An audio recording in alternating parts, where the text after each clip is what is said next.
Til sommer går FDF Hjortshøjs årlige udlandstur til Schweiz, men den 10 dage lange tur kræver, at deltagerne er godt forberedte på de udfordringer, de bliver kastet ud i på turen.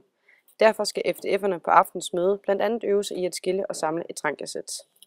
Nu kommer det til at foregå på den måde, at først så er det seniorvæbnerne og seniorerne, der kommer to og to og får en trangia og et viskestykke og et stykke reb. Så handler det om, at I to så hurtigt som muligt skal få taget den der trangia fra hinanden, samlet, sige høps, og så kommer jeg hen og siger, jep, den er samlet korrekt, og så pakker I den sammen igen, så den ser sådan der ud igen. Den er der, den er nede i. Ja, så tingene er der i. Den der skal være væk. Så tingene ud! Så tingene ud! Hold da fast, Louise. I har virkelig sat standarden op her. Ja. Yes! Ja! Andreas, færdig!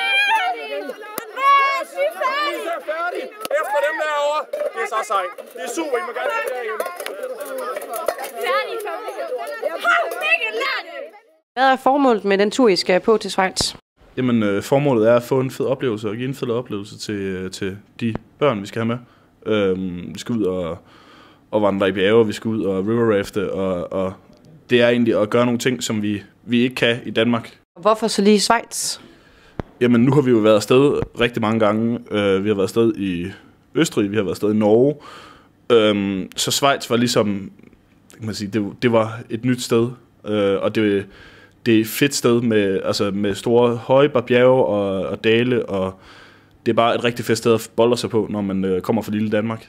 Hvis du vil med på turen, skal du enten have et almindeligt FDF-medlemskab eller et inaktivt medlemskab. Med et inaktivt medlemskab behøver du ikke komme til de ugentlige møder.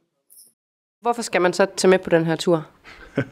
Det er fordi, at det bliver det fedeste nogensinde. Det bliver alt andet, end hvad man er vant til. Det er ud og vandre i bjerge og ud og river rafte på store floder,